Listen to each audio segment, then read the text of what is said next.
God bless everybody. My name is Brother Steve. We at Middle School 72. All right, Catherine and Count, based Middle School 72, South Jamaica.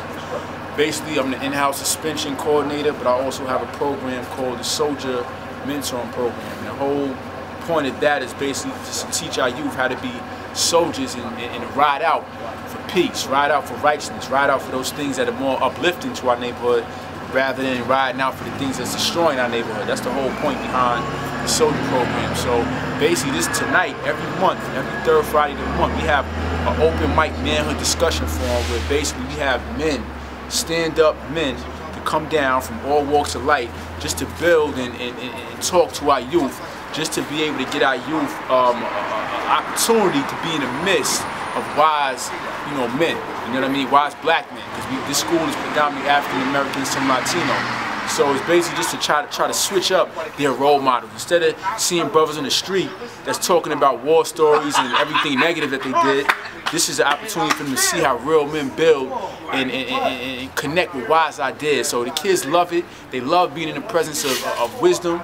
And right now, you're about to go in and let you know how it's going down. Basically, it's just a real talk roundtable, and it's open to anybody. Anybody to have something to say, anybody to have a word or some type of inspiration that you want to talk to the younger generation, come down and kick it, man. The kids love it. So come on in here. We're going to let you know how it's going down.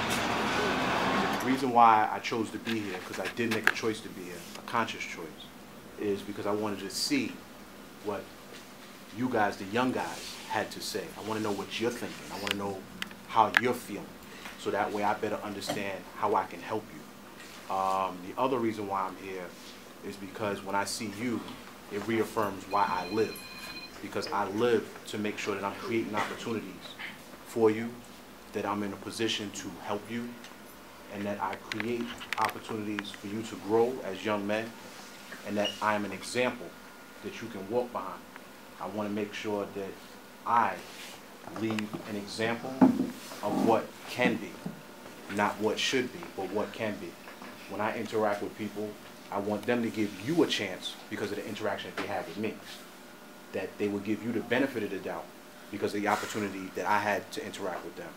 And my purpose in life is to make sure that my life is accessible to inspire, encourage, and to create opportunities for you to be all that you can be, even when you don't see your own dormant lion potential.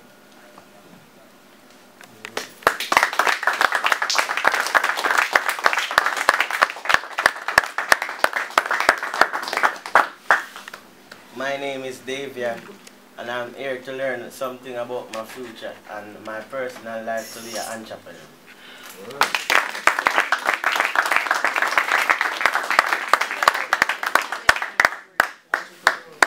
My name is Jalen, and I want to go home and learn something new.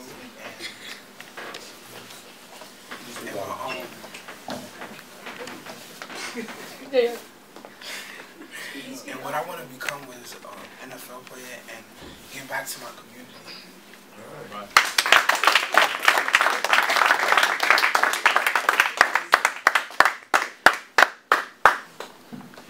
My name is Sharon Jackson. And I'm here to be a blessing. I got a son who's 14 in the 9th grade. And just bottom line, I've been your age. I know what it is, I've been through a lot, got some experience. So I'm basically here just to share and to be a blessing. And my purpose in life is to give God glory and to draw souls to Christ. Amen.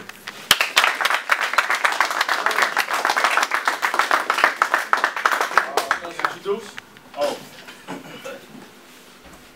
We encourage him. We're not joking on each other. Men don't do that. We don't try to make a joke out of another black man every time he stands up and does something. So we encourage him. My name is George. I'm here to learn different things and be a better person. And what I focus on to be in life is a sanitation.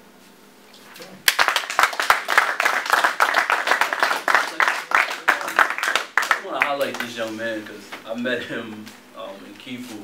I didn't even know who he was. He was calling my name. He was like, sir, sir, sir. And I was like, I don't even know. I'm just going to keep moving.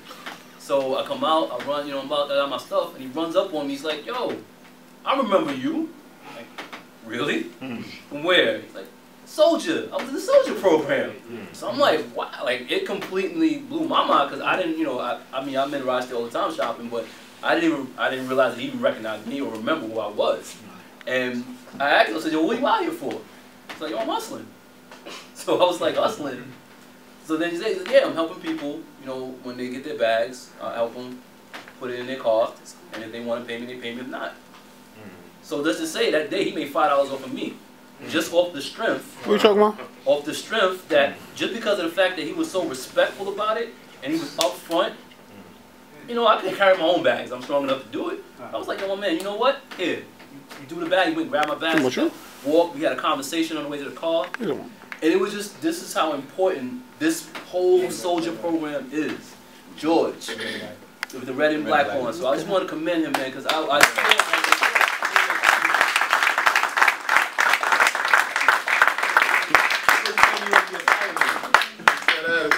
to add on to that just real quick.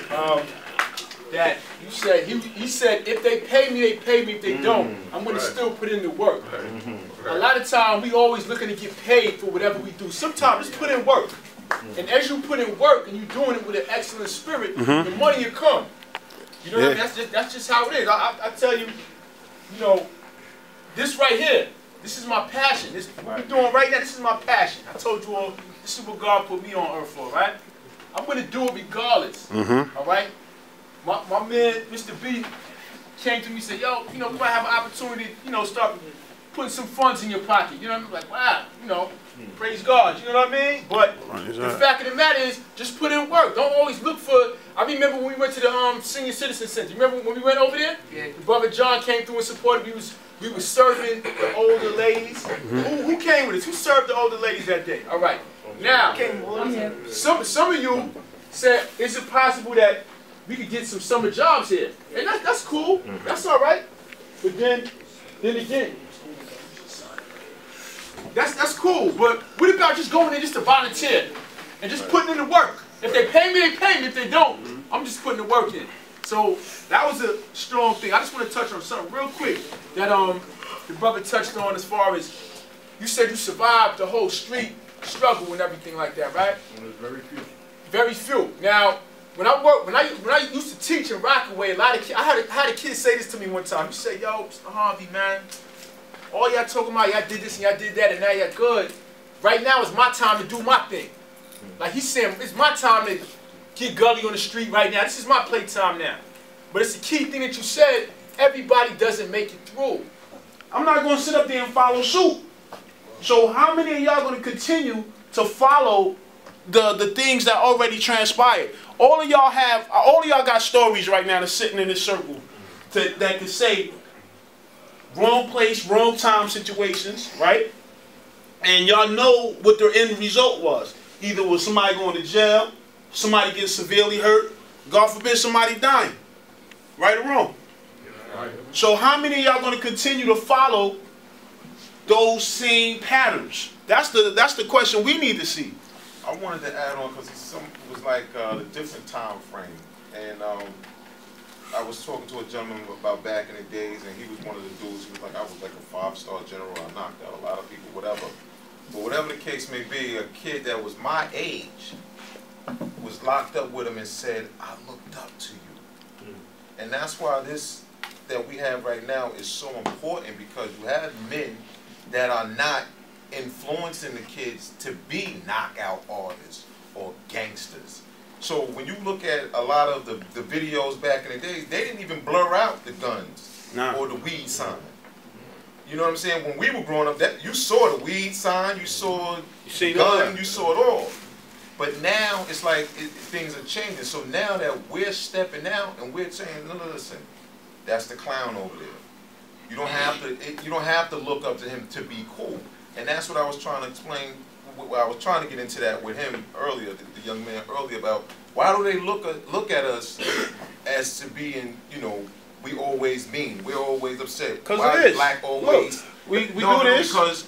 But listen, but that's the imagery, right? But in certain areas, you can't make it through the area unless you do that. But until the men come out and say you don't have to do that, You don't have to do that, and that's why programs like this is so important. It's so important for us to come out and say, it's all right to be different. It's all right to want to play the violin instead of being a basketball player. It's all right to play a guitar instead, because we're letting them know, like, the world is yours. It's yours. Whatever you put your mind to and say that what you want to be, you could be it. You want to be an NBA player? You're going to be an NBA player. You want to be a football player? You're going to be a football player. But as soon as you let somebody else determine what your path going to be, that's it. That whatever you want it to be is done. Yeah, and I just want to address, fellas, we've only been in here for like 2 hours. If the young men, if y'all can't stay focused for that amount of time, how you gonna stay focused for 6 hours when you in school? You know, so the 2 hours was nothing. It seemed like a long time, but you got a lot of gentlemen in here. By a show of hands, who got 2 jobs? Who's working 2 jobs? We giving you our time, fellas. So, come on, y'all gotta recognize we here for a reason. Hey, yo, and honestly, one of the reasons I don't want y'all to have 2 jobs when y'all get older. Like, honestly, like, I want y'all to be able to be men and good fathers, because you see the brother say he about to resign next year just so he can have time in his son's life. I know a 17-year-old, he's a CEO of a corporation in Brooklyn called Plugs. And it's located on Atlantic and St. James. I don't know. It's an art gallery. The 17-year-old, of course, he had assistance with his father, but he actually they throw parties in there. They have different things. He rents out the space, but it's something that's lucrative. And for him to be 17, it's like I look at him and I'm like, yo, y'all not too far from that. Y'all can be entrepreneurs right now, whereas when y'all get to a certain age, it's like you ain't got to sell no drugs. Yeah. You ain't got to do any of that other stuff that y'all know what they push out in the music and all that. Because I have the people that's telling you that in the music, they ain't selling no drugs, they ain't shooting nobody even. Because if they was doing any of the shit they was doing any of the things that they said they was doing, they will not be on TV dancing and all of that on the radio. So please understand that. Like I told a young lady just the other day, she wanted to know how to get money. She 18 years old, she out of school. I said, look, the easiest thing that any of y'all could do right now in your own community to get money now is something you call the DBA, right? Doing business as. You got all these stores up, all them down Guyboro. Y'all see all these stores over here? Yeah. What do all of those stores got in common? Corner stores. No, they all got windows. Simple. When you take a squeegee, a little bit of glass cleaner, some rags, newspapers, guess what? You got a business. Window washing business amongst the youth. It's a simple process, but guess what? If you get one store, $40 a week, 3 times out the week you wash that store, right? That store windows 3 times out the week. Now you get, let's say 10 stores. $40 a week, right? Y'all doing the math? $40 a week, you got 10 stores, $40, how much is that? 400. There you go. All right, that's $400. Now, let's see if you get a crew of 4, right? 4 people now. Only take like 2 people to do the job, right? That's how much a week that you got to divide. 400, right? Amongst what? How many people? 4 people. So that means how much you got now? If it's 4 people. It's 4 people. It's $100. $100, exactly. So now you got from here all the way down there. None but stores with windows. It's simple to actually sit down and organize. The simplest thing to maximize finances as a youth. The realest thing that y'all look at is how to hustle. Young man was doing the bags. I was doing the same thing. Right over here in Kifu when I was 12, 11, 9. That was my hustle, just packing bags and all that. When I got older, I started hustling other things. Y'all don't need to go that route. Because as I got older, I started to realize fast money not worth it. What y'all doing right now is as far as getting this information, that's where it starts from. Because I wasn't properly informed as a youth. I had older brothers that was caught up in the 80s lifestyle, and the 80s lifestyle was just fast cars, drugs, and girls. And that's what I was exposed to, so that's what I went on. You know what I mean? So I'm a product of my environment only to be here today to let y'all know like there's other ways to get money. And I'm sure there's a lot of brothers in this room right now that can tell y'all some other ways to get money where y'all don't have to go out there and sell your soul or destroy your community. Because that's all a drug dealer is doing right now. A lot of our parents ended up on drugs. Know what I mean? Some people contributed to that. Me, myself, I keep it 100. My moms and my pops, they used to use drugs. I came in a situation, I got 5 brothers and sisters. I'm the oldest. I had to go up in a different realm of mentality of, I got to get this. I got to fend for myself. I was on my own since I was 14 years old. So I know the struggles a lot of y'all might go through. A lot of y'all don't even want to tell people half the business I'm saying right now. But at the end of the day, my trash could be somebody else's treasure. But guess what? I let it go. You touched on something that, you know,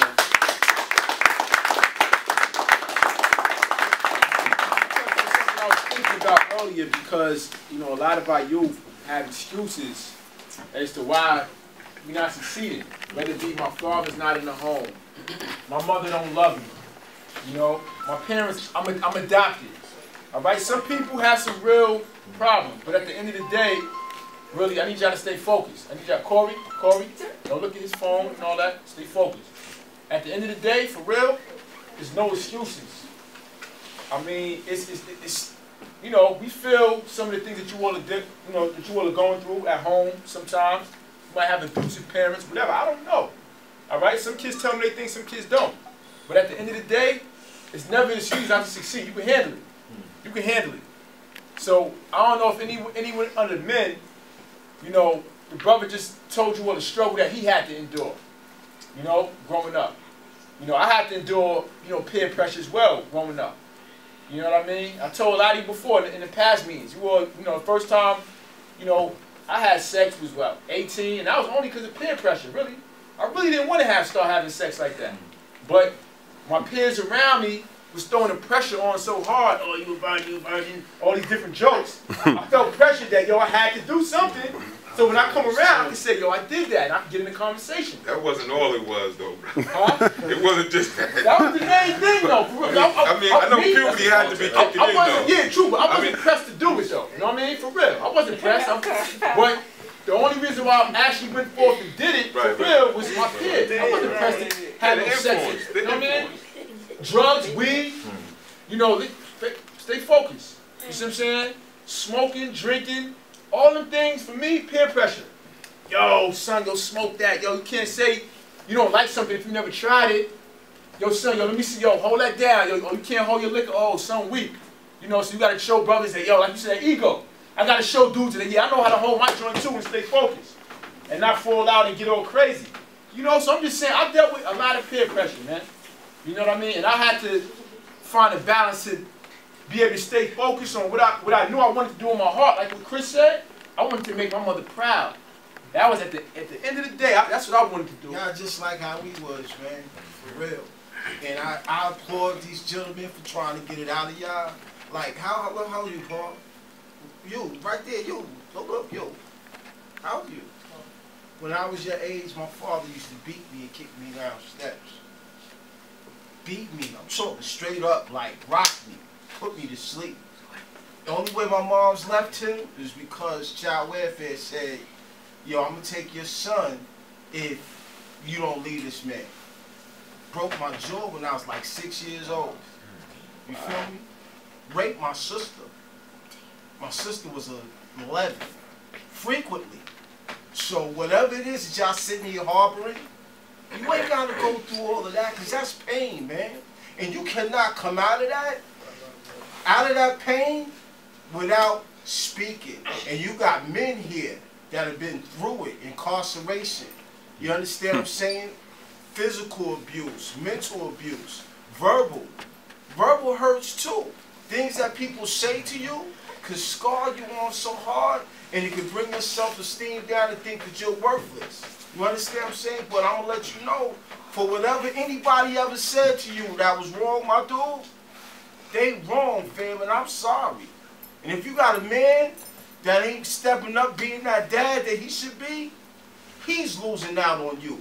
You're not losing out on him. But don't sell yourself short. I'm telling you, man, because I went through it. And I'm from Long Island, fam. I know y'all, all y'all from Queens? No. Okay. I'm from Hempstead, man. I lived on Union. I slept with the rats. You understand? My mom had to leave my pops who lived in a one-bedroom apartment. It was 4 of us. I had a dining room for a bedroom till I was like 16. You feel me? Got out there hustling, and I had to move out my mother's house at 18 years old, dog. I had a 1-bedroom, 1 room, and all I knew how to do was just bag weed and make me a little bit of money to eat. That was my man right there. He CO now. Real talk, and God covered me because I never ever did a bid. I went to trial, and I beat it, and I took my black behind straight to Atlanta. Now my job is to let y'all know, man, ain't nothing in these streets.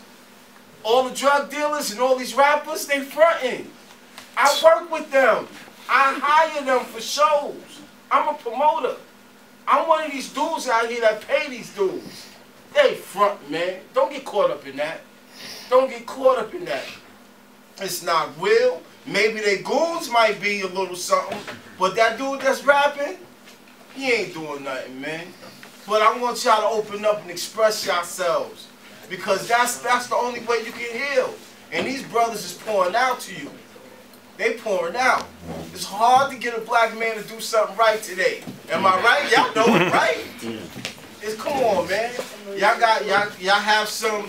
You got a flaw, man. And I'm not gonna say anything else, but yo, get up the courage to speak, cause I know y'all be ready to fight. You know what I'm saying? Now y'all have an opportunity to get some knowledge from these men, cause knowledge and wisdom is what's gonna make y'all better. And then y'all gonna be the next generation to help other young men that went through it, man. For real. And that's real too. They're not being taught to stand up. They're not being taught to be leaders. That's why it's very important for us to have Obama as the president.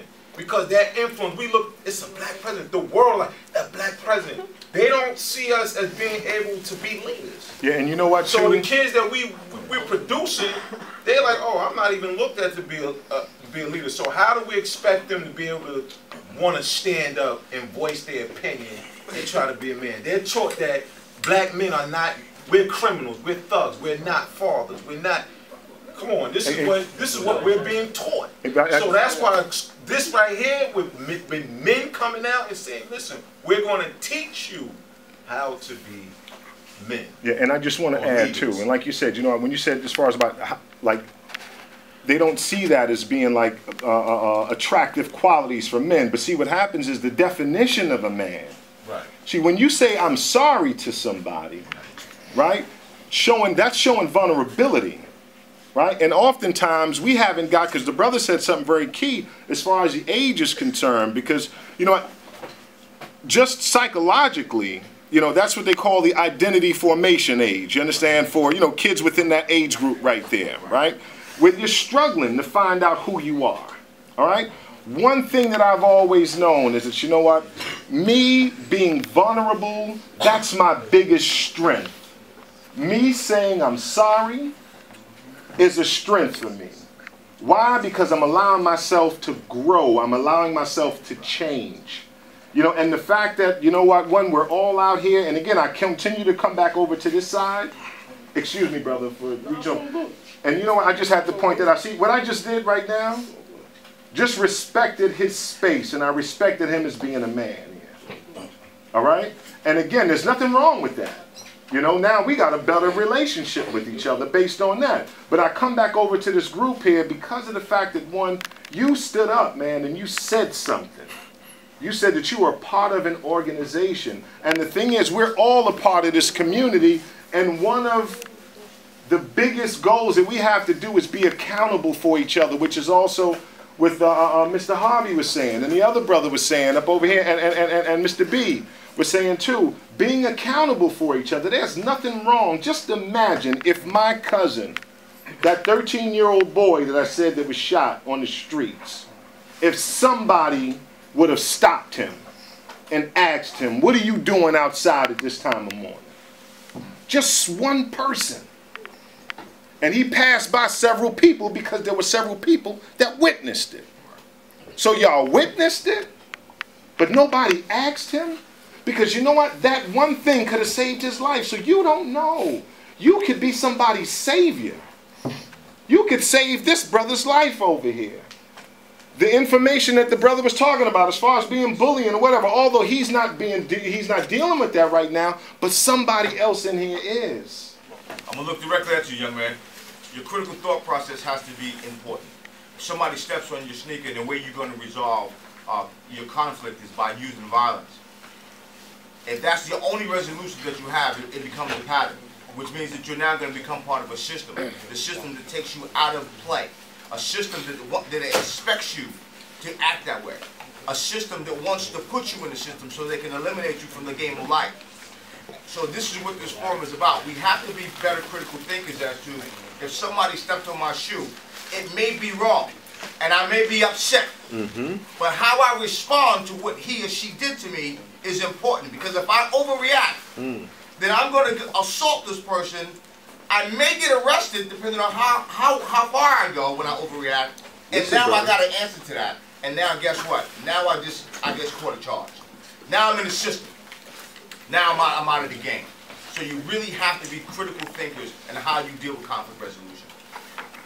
Just to piggyback on what he says, you gotta think. I'm gonna share two things, and I've been hearing this repeatedly from different brothers as they've been speaking.